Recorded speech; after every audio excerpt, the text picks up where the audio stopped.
আমার স্বামী আমাকে 2 তালাক দেওয়ার 3 দিন পর আমার মা মারা যান। মেয়েদের বাহ্যিক যে সৌন্দর্য থাকে আমার সেটা নেই।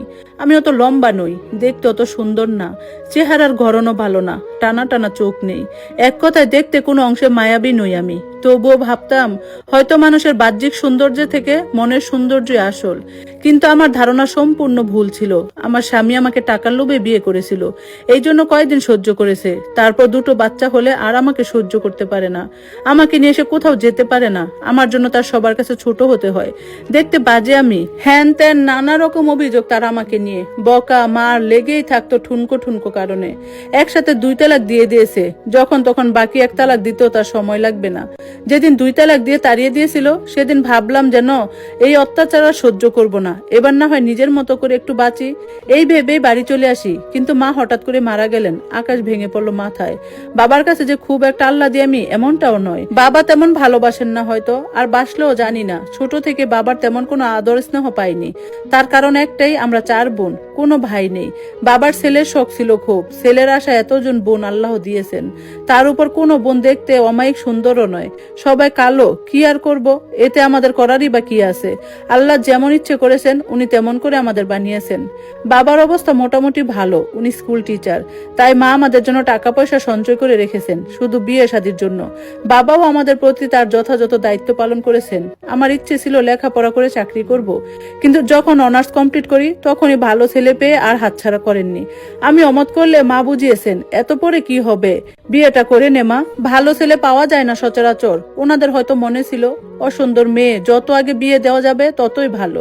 ছেলেটাও সুন্দর দেখতে, মেয়েকে যাতে সাদরে গ্রহণ করে তার জন্য বাইক সহ ঘরের সব জিনিসপত্র তাকে দিলেন।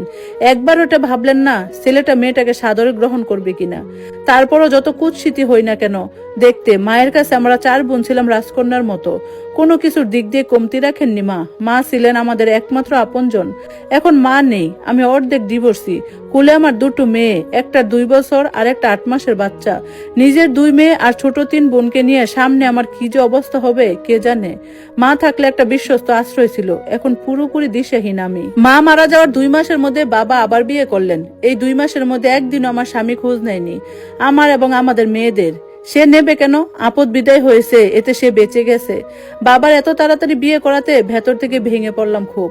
বাবার নতুন স্ত্রী স্কুল শিক্ষিকা, উনি বিধবা ছিলেন। রোড অ্যাক্সিডেন্টে ওনার স্বামী মারা যান। আগের পক্ষের কোনো সন্তান নেই, দেখতে ভালোই, বয়স আমার মায়ের থেকে একটুখানি কম হবে। উনি মানুষ হিসেবে কেমন তা এখনো জানি না। একদিকে বাবার সাথে আমাদের কারো ঘনিষ্ঠ বা বন্ধু সুলভ সম্পর্ক নেই, অন্যদিকে সৎ মা। পাড়ায় কানাঘোষা শুরু হয়ে গেল। আমাকে, বোনদেরকে, সবাইকে দীর্ঘশ্বাস ছেড়ে বলতে লাগলো, তোদের কপালটা এবার পুড়ল রে। এইসব নানা চিন্তায় রাতে ঘুম হয় না আমার, খেতেও পারি না ঠিক মতো, গলা দিয়ে ভাত নামে না। ভীষণ মায়া লাগে বোনদের আর 2টো মেয়ের দিকে তাকালে। সৎ মায়ের সাথে কথায় কথায় ঠুকঠাক। বোনদের বলেছি ওনার সাথে ভালোভাবে কথা বলতে, সব কাজে সর্বোচ্চ সাহায্য করতে, ওনাকে ভালোবাসতে। বোনেরা আমার কথা মতোই তাই করে। রাতে এসব পরিস্থিতি নিয়ে ভাবতে ভাবতে কখন ঘুমিয়ে পড়েছি ঠিক পাইনি। শেষ রাতের দিকে ঘুম ভাঙলে পাশে চেয়ে দেখি আমার ছোট মেয়ে পাশে নেই। বুক কেঁপে উঠল আমার, ভয় পেয়ে দরফরিয়ে উঠে বিছানা থেকে। এক আশ্চর্য দৃশ্য তখনই দেখতে পাই, বাবার বিয়ে করা সদ্য স্ত্রী আমার সৎমা আমার মেয়েকে বুকে জড়িয়ে হাসছে। বিষয়টা বেশ চমৎকার হলে খুব আশ্চর্য হলাম, এটাও সম্ভব? এসব তো নিজের মায়েরা করে, সৎমা কি কখন এসব করে? ব্যাপারটা কেমন যেন ভেতর থেকে মেনে নিতে পারছি না। উঠে ওনার কাছে গেলাম, বললাম আমার কাছে দিন। ওনাকে কিছু ডাকতে ইতস্ত লাগছিল আমার, তাই কিছু সম্বোধন না করেই বললাম। উনি মুখে হাসি ফুটিয়ে বললেন, বাচ্চাদের আমার পছন্দ। তোমার মেয়ে কান্না করছিল খুব, কান্না শুনে আসি। তুমি ঘুমাচ্ছ দেখে আর না ডেকে কুলে তুলে নিলাম। দেখো কিভাবে ঠান্ডা হয়ে গেছে আমার কুলে উঠে। আমি শুকনো হেসে হাত বাড়িয়ে মেয়েকে নিলাম। তারপর উনি প্রশ্ন শুনলেন, তুমি কতদিন থাকবে এখানে, মানে কতদিনের ছুটি? জমে গেলাম ওনার প্রশ্ন শুনে, ভেতরে ভেতরে নিবে গেলাম খুব। বাবার সাথে ছোট থেকে ভালো সম্পর্ক থাকলে, বড় একটা ভাই থাকলে, নিজের কোনো ইনকাম থাকলে ওনার প্রশ্নের উত্তর গলা উঁচু করে জবাব দিতে পারতাম, এভাবে গুটিয়ে যেতাম না। আমি শুকনো কণ্ঠে আস্তে করে বললাম, কালই চলে যাব। শুয়ে শুয়ে অনেকক্ষণ চিন্তা করলাম। ওনার প্রশ্নটা মাথায় ঘুরপাক খেতে লাগলো, খুব খারাপ লাগলো। হয়তো উনি সৎমা বলে এই প্রশ্নটা বেশি খারাপ লাগছে। আমি তো একা এখানে না, সাথে আমার মেয়েরাও আছে। ভাবলাম আমি একেবারে থেকে গেলে উনি নিশ্চয়ই বাবার সাথে ঝামেলা করবেন। কি দরকার এসবের? কাল সত্যিই চলে যাব স্বামীর বাড়ি, হাতে পায়ে ধরে থাকবো। এই হাত পা ধরা শুধুমাত্র আমার মেয়েদের জন্য। আমি একা হলে এত চিন্তা করতাম না। বাপের বাড়িতে থাকাকালীন যদি কেউ আমার মেয়েদের কিছু বলে, সেটা আমি একদম সহ্য করতে পারবো না। ঘুম তো আসেইনি আর। কাক ডাকা ভোরে বিছানা ছাড়লাম, সবকিছু গুছিয়ে নিলাম। বোনগুলো আমার চলে যাওয়ার কথা শুনে হতভম্ব। চলে যাওয়ার কারণ জানতে চাইলে বললাম, চেষ্টা করি আবার সবকিছু ঠিকঠাক হয় কিনা। তোরা ভালোভাবে থাকবি, মন খারাপ করবি না একদম। মাকে মনে পড়লে কাঁদবি, কাঁদলে মন হালকা হয়। বেশি কষ্ট হলে স্কুলের পেছনে বাগানে গিয়ে চিৎকার করবি, কেউ শুনতে পাবে না। দেখবি তোদের ভালো লাগবে। আর আমি তো আছি, খারাপ লাগলে বা কোনো সমস্যা হলে আমাকে জানাবি, আমি আসবো। রোজ তোদের সঙ্গে কথা বলবো ফোনে, লেখাপড়া ঠিকঠাক যেন হয়। বাবার সঙ্গে ঘন ঘন কথা বলবি, কারণ ছাড়াই বলবি। বাবা ছাড়া আপন আমাদের আর কেউ নেই। বোনগুলো কেঁদে ফেললো, আমিও কেঁদে ফেললাম। বাবাকে আর সৎমাকে বলে বিদায় নিলাম। বাবা শুধু বললেন, সাবধানে থাকিস, আবার আসিস। বাবার কথায় ভেতরটা মোচড় দিয়ে উঠলো। বাবা জানেন আমার সঙ্গে ঘটে যাওয়া সবকিছু, তবু আমাকে নির্দ্বিধায় যেতে দিচ্ছেন। কি ভয়ঙ্কর ব্যাপার! আমাকে দেখা মাত্র আমার স্বামী রশিদ টিটকারি মেরে বলতে শুরু করলো, কি হলো, বাপের বাড়ি থাকতে পারলি না, বিদায় করে দিল?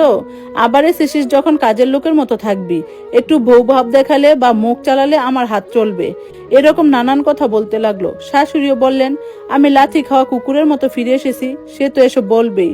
কোনো কথা না বলে নীরবে সব সইলাম। সপ্তাহ যেতে না যেতে রশিদ আমাকে আবার পেড়া দিতে শুরু করলো। বাপের কাছ থেকে টাকা নিয়ে আয়, না হলে বাপের বাড়ি যা, আমি আবার বিয়ে করব। সহ্য করতে না পেরে কিছু তর্কাতর্কি করলে এলোপাথারি মারতে লাগলো।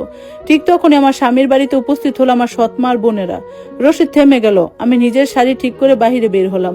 মুখে হাসি টানার চেষ্টা করলাম। থাপ্পড়ের দাগ স্পষ্ট লাল হয়ে আছে গালে, চোখে পানি টলমল করছে, তাও কন্ট্রোল করার চেষ্টা করলাম। বোনদের মুখের দিকে তাকানোর উপায় নেই। তাদের অসহায় আর রাগে ভরা চেহারা দেখে আমার মায়া লাগলো। সৎমা আমার দিকে একবার তাকিয়ে চোখ ঘুরিয়ে নিলেন। আমার শাশুড়ি ওনাকে নিজের ঘরে নিয়ে গিয়ে গল্প শুরু করে দিলেন। আমি খাবার বানাতে ব্যস্ত হয়ে পড়লাম। বোনগুলো রান্না করে আমার পাশে দাঁড়ালো। মেজো বোনটা বলতে লাগলো, দুলাভাই এত অত্যাচার করে তোমার উপর, তবুও কেন এখানে এসেছো তুমি? এর থেকে তুমি ভিক্ষা করে খেলেও শান্তি পেতে। তার কথার কোনো উত্তর না দিয়ে রান্নাঘর থেকে নিজের রুমে গেলাম। সেখান থেকে কাচের বাটি নিয়ে আসতে গিয়ে শুনলাম শাশুড়ির ঘরে আমাকে নিয়ে কথা হচ্ছে।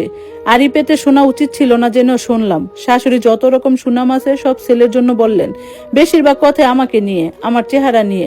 সৎমা নিঃশব্দে সব গিলছেন। দীর্ঘশ্বাস ফেললাম। সৎমার জায়গায় নিজের মা থাকলে নিশ্চয়ই মেয়ের চেহারা নিয়ে এমন বদনাম শুনে চুপচাপ থাকতেন না। আর দাঁড়ালাম না, রান্নাঘরে ফিরে গেলাম। দুপুর গড়ালো, খাওয়া শেষ হলো। সৎমা আমার কাছে এসে বললেন, চলো আমার সঙ্গে। আমি ঘাবড়ে গেলাম, চোখ নামিয়ে বললাম, কোথায় যাব আমি? আমার সঙ্গে যাবে, আমার বাড়ি যাবে। কেমন একটা ঘোরের মধ্যে পড়ে গেলাম ওনার কথায়, কিছুই বুঝতে পারছি না। বোনগুলো নির্বাক। সৎমা এবার আমার হাত ধরে বলল, তোমার সঙ্গে যা যা হয়েছে সব তোমার বাবার কাছে শুনেছি। আজ এই উদ্দেশ্যে নিয়ে এসেছি তোমাকে নিয়ে যেতে। এখানে এসে যা দেখলাম তাতে সব স্পষ্ট হয়ে গেল। তোমাকে মানুষ বলে যারা গণ্য করে না, তাদের বাড়িতে তুমি কেন থাকবে? এত কিছু হওয়ার পর কেন ফিরে এলে সেটাও বুঝলাম না। আমি আমতা আমতা করতে লাগলাম, আমি যে চলে যাব, আমার মেয়েরা।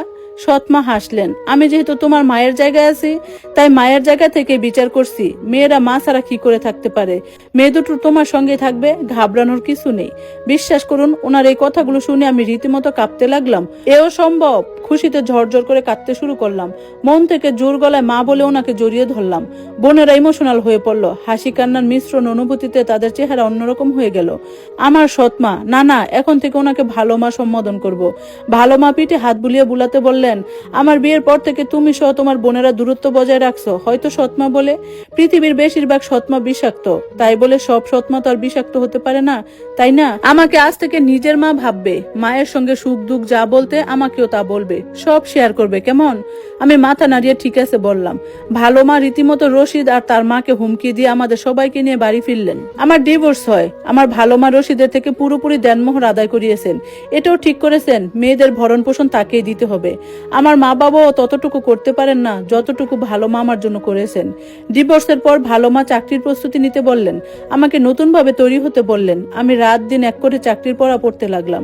বাচ্চাদের সকল দায়িত্ব ভালো মা আর বোনদের উপর। শুধু ছোট বেবিটাকে খাওয়ানোর সময় আমি খাওয়াই।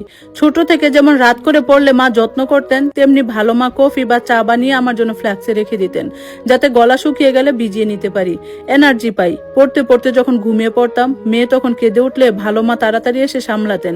অগোছালো আমি গায়ের কাপড় ঠিক করে দিতেন, বালিশ ছাড়া ঘুমালে মাথায় বালিশ দিয়ে দিতেন। এরকম ঘটনা অনেক রাতেই ঘটেছে। মনে অদ্ভুত একরকম ভালো লাগা সৃষ্টি হতো। আমাদের ঘরে যে সৎমা আছে সেটা কখনোই কেউ টেরই পেত না। বাবার সাথে ভালো সম্পর্ক হয়ে গেল, চাকরির পরীক্ষা দিলাম, চাকরি হলো। যেদিন চাকরি হওয়ার সুসংবাদ পেলাম, তারপর দিন ভোরে মায়ের কবরস্থানে গেলাম। ভোরের রহমতের বাতাস তখন শাঁসা শব্দে বয়ে চলছিল। মায়ের কবরের উপর ছোট ছোট গাছগুলো চুপচাপ নড়ছিল। মন এক মুহূর্তের জন্য পাড়ি জমিয়েছিল অজানা অচেনা কোনো পবিত্র দেশে। চোখ থেকে অনর্গল পানি পড়ছিল। ইচ্ছে মতো কাঁদলাম মায়ের পাশে দাঁড়িয়ে, দুঃখের না সুখের কান্না জানি না।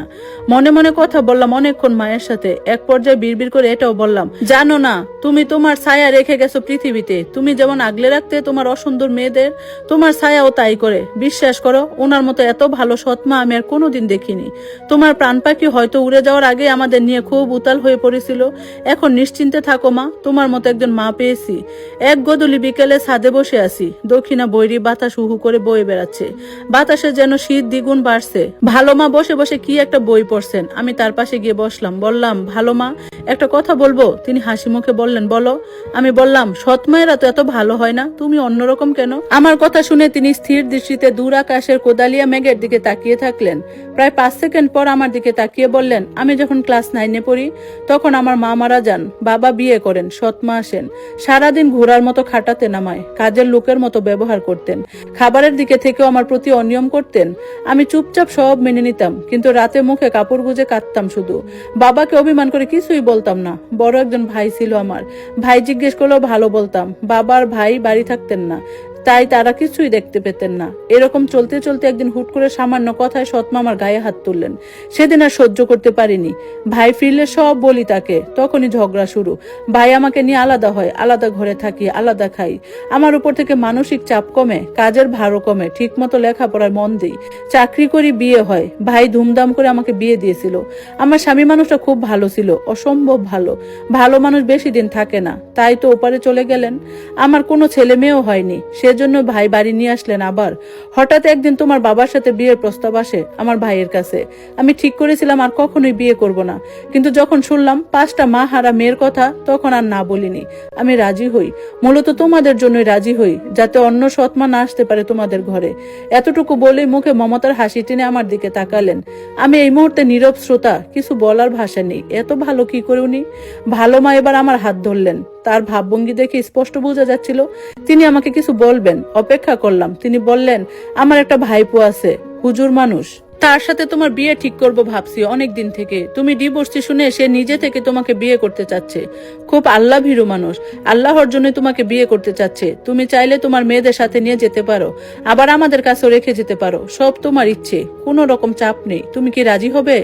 এতদিনে মানুষটাকে যেভাবে চিনেছি, উনি আমার বা আমার বোনদের ভালো ছাড়া কখনোই খারাপ চাননি, চাইতে পারেন না। আমি বললাম, রাজি আছি।